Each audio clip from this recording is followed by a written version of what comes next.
Hello, kumusta po? Welcome sa channel ni Jeremias Cumbis. May share lang ko sa inyo. Ito, mga pagkaing probinsya. Nilangkay na saging o hinanag nga mais o sinugba nga kamote.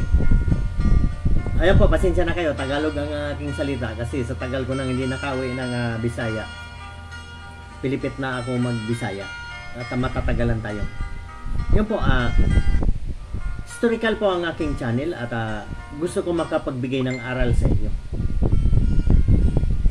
Ibig sabihin, hindi po ako dito nagpapakitang tao na ganito. Totoong buhay ko eh. Ang aking binablog, ang totoong nangyari sa aking buhay.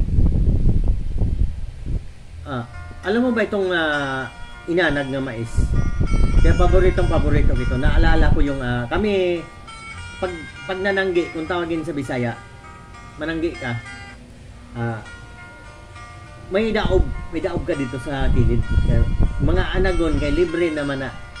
Muna akong trabaho sa una nga mananggi ko, libre ka una kay mga anagon. Sugba dito sa kayo ba? Nya nagnapo kay kamote, sugba po kag kamote. Mo ang matututo kay dito sa akin channel, ibig sabihin hindi naman ako mukbangir eh.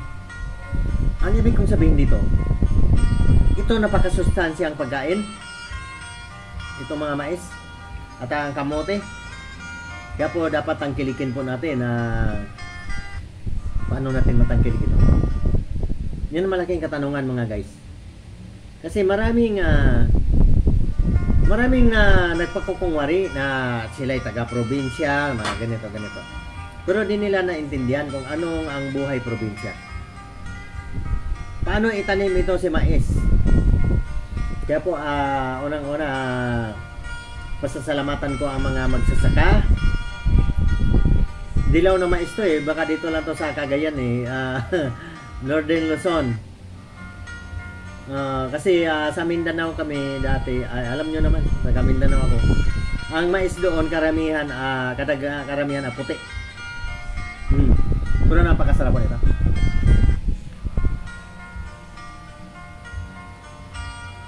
Malambot yan.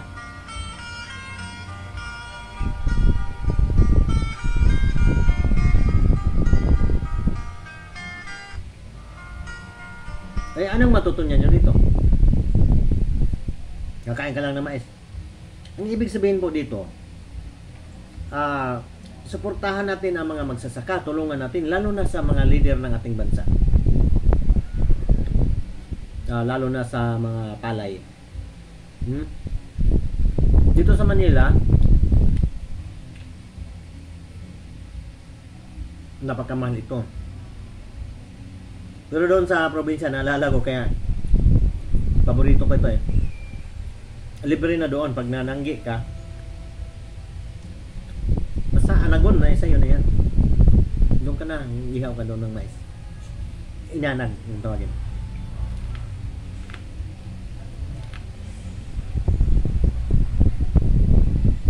Ngayon, alam nyo naman na kulang ang ating pagkain sa bansa.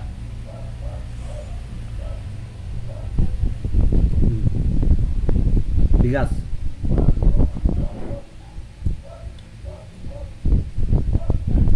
Mais. Ganito.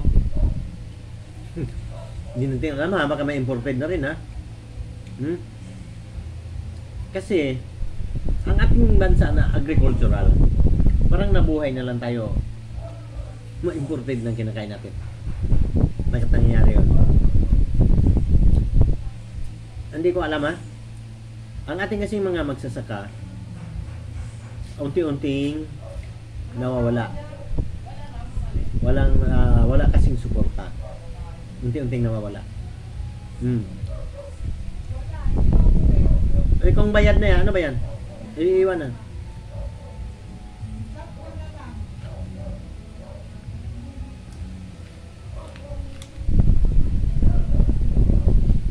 na lang eh, laging kulang eh. Imported ang bigas, imported ang mga oil na panluto, imported ang asukal, imported ang sibuyas. Bakit? Bakit nangyari yon? Wala kasing suporta eh. Yun po ang dahilan. At saka hindi nagkakaisa. Kung minsan naman ang mga magsasaka, hindi ko naman kayo pinapagalitan mga magsasaka. Kasi kami magsasaka din ang aking magulang. Alam nyo ba, nung bata ako, naintindihan ko kung bakit laging kulang ang pagkain. Kasi magulang ko magsasaka. Yung ani namin, kulang pa sa amin. Kulang namin kainin. Di, ibig sabihin, bibili ka. Bibinta ka ng manok o anong mang alaga mo doon, baboy, para bibili kang bigas. Yun po ang malaking problema. Ang magsasaka, kunti ang ani, hindi natin alam. Mayroon din namang sobra. Nagbibinta siya. Yun dapat ang laging gusto kong mangyari. Magbibinta ka. Hindi yung ikaw magsasaka, bibili ka pa. Ibig sabihin, ang problema doon, kulang ang iyong tanim. Kung ang lupa mo ay mataba, huwag mong sayangin. Kailangan damihan mo pagtanim para may pagkain ng pamilya mo, makakabenta ka pa. Yun, makakatulong ka sa bansa. Malapit ng oras.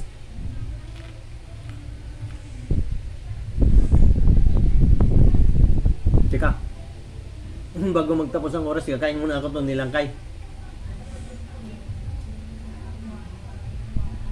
Alam mo nilangkay, yung saging na kasi prito mo, doon mo siya lutuin sa baga. Parang nakaangat sa baga. Yun, may video ako dyan. I-voice over ko pa at makikita nyo kung paano niluto ang nilangkay. Kasi baka ngayon sa mga Kabisayaan hindi na rin alam ng mga kabataan doon kung ano yung nilangkay. Hanggang dito na lang. Suportahan natin ating mga sasaka para hindi sila mawala.